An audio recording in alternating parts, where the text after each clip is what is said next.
नमस्कार दोस्तों, मैं हूँ अंश और आप सुन रहे हैं मिडनाइट टेरर्स मेरे यानी अंश के साथ। दोस्तों, आज मैं जो कहानी लाया हूँ वह मेरे मित्र विजय के साथ घटित घटना पर आधारित है। तो आइए दोस्तों, कहानी को विजय के शब्दों में सुनते हैं। विजय शहर में पढ़ा लिखा होनहार लड़का था। वह छुट्टियों में अपने दादी के पास गांव आया था।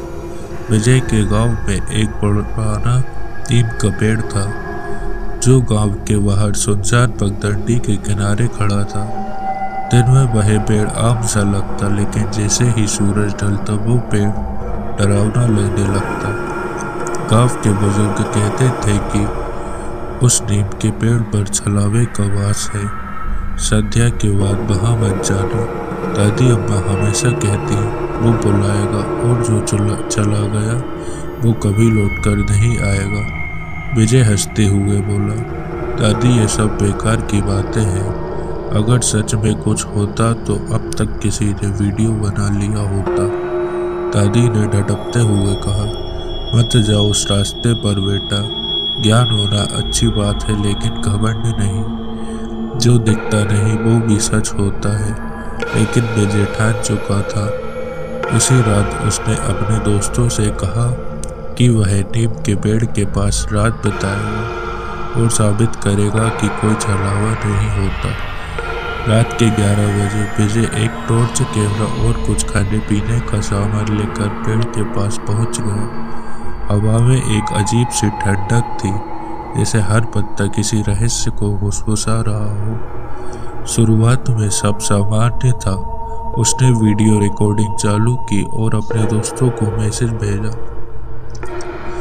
देखो दोस्तों, कुछ नहीं है यहाँ। लेकिन आधी रात के बाद अजीब चीजें होने लगी। टॉर्च की रोशनी बार बार झपकने लगी। कैमरा अपने आप बंद हो गया और फिर वो आई। एक सफेद साड़ी में लिपटी स्त्री, बाल बिखरे हुए, आंखें खाली और चेहरा बुझा हुआ। विजय के पैरों तले जमीन खिसक गई। उसके शरीर में मानो जान ही ना रही हो। वो औरत धीरे धीरे हवा में तैरते हुए उसके पास आई और फुसफुसाई, वापस मत जाना, अब तू मेरा है। अगली सुबह गाँव वाले नीम के पेड़ के पास पहुंचे। वहां विजय का कैमरा, टॉर्च, उसका एक चप्पल मिला, लेकिन विजय नहीं मिला। कई दिनों तक खोजबीन चली, लेकिन उसका कोई सुराग नहीं मिला। दादी रो रो कर बेहोश हो गई और गांव वालों की मान्यता और गहरी हो गई। अब नीम के पेड़ के पास एक छोटा सा बोर्ड टांग दिया गया है, सावधान, संध्या के बाद इस रास्ते से ना जाए। गांव में कोई भी सावधान, संध्या के बाद इस रास्ते से ना जाए। गांव में कोई भी उस रास्ते से नहीं गुजरता। और कभी कभी रात को जब हवा तेज चलती है तो उस पेड़ के नीचे से कोई धीमी सी आवाज आती है, अब तू मेरा है। आशा करता हूँ दोस्तों आप सभी को मेरी कहानी पसंद आई होगी। और अगर आपको आगे भी ऐसी डरावनी कहानी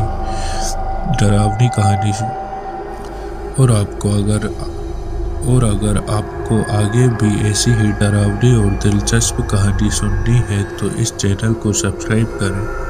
धन्यवाद दोस्तों, जल्द मिलते हैं एक नई कहानी के साथ।